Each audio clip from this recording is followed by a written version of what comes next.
Lectura del Santo Evangelio según San Mateo 14, del 22 al 36.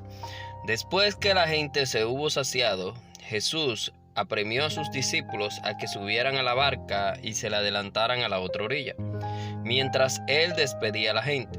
Y después de despedir a la gente, subió al monte a solas para orar. Llegada la noche, estaba allí solo. Mientras tanto, la barca iba ya muy lejos de tierra, sacudida por las olas, porque el viento era contrario. De madrugada se le acercó Jesús andando sobre el agua. Los discípulos, viéndole andar sobre el agua, se asustaron y gritaron de miedo, pensando que era un fantasma. Jesús les dijo enseguida: «Ánimo, soy yo, no tengáis miedo». Pedro le contestó: «Señor, si eres tú, mándame ir hacia ti andando sobre el agua». Él le dijo: «Ven». Pedro bajó de la barca y echó a andar sobre el agua, acercándose a Jesús. Pero al sentir la fuerza del viento, le entró miedo y empezó a hundirse y gritó: «Señor, sálvame». Enseguida Jesús extendió la mano, lo agarró y le dijo: «Qué poca fe, ¿por qué has dudado?». En cuanto subieron a la barca, animó al viento. Los de la barca se postraron ante él diciendo: «Realmente eres el Hijo de Dios». Terminada la travesía, llegaron a tierra en Genesaret, y los hombres de aquel lugar, apenas lo reconocieron, pregonaron la noticia por toda aquella comarca y trajeron donde él a todos los enfermos. Le pedían tocar siquiera la orla de su manto, y cuantos la tocaron quedaron curados. Palabra del Señor. Gloria a ti, Señor Jesús. Queridos hermanos y hermanas, en la liturgia de este día martes escuchamos una lectura muy interesante, mis queridos hermanos y hermanas. Acá es muy importante entender la importancia que es tener fe y creer en el Señor Jesús. Dice que inicia diciéndonos que después del Señor haber hecho un milagro, no sé si ustedes recuerdan el milagro donde comieron 5,000 hombres sin contar mujeres y niños. Jesús apremió a los discípulos a que subieran a la barca y se le adelantaran para él despedir a la gente. El Señor iba a despedir a la gente, pero la intención principal del Señor de alejar a los discípulos y a la gente era para algo muy importante que tenemos que entender nosotros, mis queridos hermanos y hermanas. En nuestro diario vivir, en nuestras vidas, muchas veces tenemos que alejar a la gente que nos quedan a nuestro alrededor.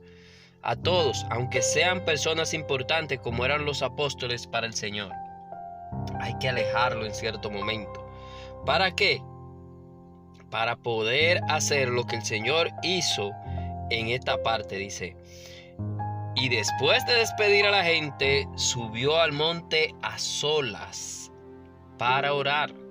Mis queridos hermanos y hermanas, es muy importante que oremos para tener la fuerza, la fortaleza, para poder resistir las pruebas que van a sobrellegarnos.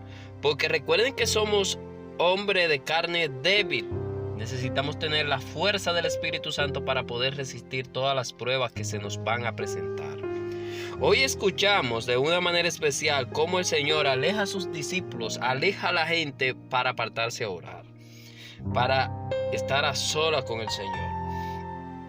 Luego, el Evangelio nos continúa diciendo que mientras el Señor oraba, en ese tiempo que el Señor está tomando para orar, y miren, si nos ponemos a analizar, no estamos hablando de que el Señor duró orando 5 minutos, 10 minutos, 15 minutos. No, aquí el Señor dura un tiempo bien prolongado. Porque, fíjense, dice que mientras el Señor estaba orando, dice, llegada la noche, estaba allí solo. El Señor llegó al lugar, le llegó la noche y estaba allí solo. Mientras tanto, la barca iba ya muy lejos de tierra, sacudida por las olas, por el viento que era contrario también.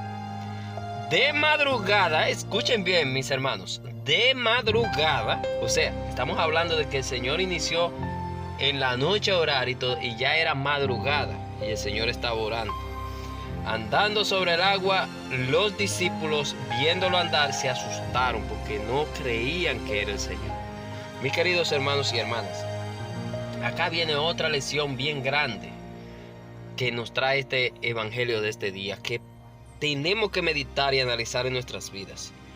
Pedro, al ver al Señor caminando sobre el agua, cuando el Señor le dice, no teman porque soy yo, le da con que quiere ir al Señor caminando también sobre el agua. Cuando él inicia con mucha fe, mucho entusiasmo, como iniciamos muchos hermanos en nuestro templo, en nuestras iglesias, que iniciamos con mucho amor, con mucho entusiasmo, pero ese amor se apaga. ¿Se apaga por qué? Porque muchas veces no lo cultivamos con las oraciones, no lo cultivamos con la entrega al Señor, no lo cultivamos con el trabajo. Si vamos a la iglesia y nos sentamos solo en la iglesia y no le dedicamos tiempos a las cosas del Señor, ese ánimo se va a caer, se va a desvanecer. Vamos a perder la fe y nos va a pasar como le pasó a Pedro, que inició a caminar rápidamente hacia el Señor. Y cuando se estaba acercando al Señor, al sentir la fuerza del viento, se asustó, le entró miedo y empezó a hundirse y gritó, Señor, sálvame. Por eso el Señor le dice aquí, ¿por qué has dudado? ¿Por qué has dudado, Pedro? ¿Por qué has dudado? Nos dice hoy a nosotros, mis queridos hermanos y hermanas. Meditemos bien este evangelio, mis queridos hermanos. Vamos a ponerlo en práctica en nuestras vidas. Quiero de verdad en este momento agradecer a todos los hermanos que han estado orando por otros que tienen dificultades. Muchas gracias, mis queridos hermanos. Vamos a continuar de esa manera cada día orando por muchos hermanos que necesitan de la oración de cada uno de nosotros. Recuerda que si necesitas que oremos por ti, coméntanos en los videos para poder saber y poder orar por ti, poder orar por alguien que necesite oración. No tienes que decirnos qué sufres ni qué tienes. Simplemente dinos que necesita oración y pon tu nombre para nosotros poder orar. Recuerda suscribirte al canal, darle like a los videos y compartirlo para que llegue a más personas. Que Dios te bendiga siempre. Feliz y bendecido martes para ti y todos los tuyos.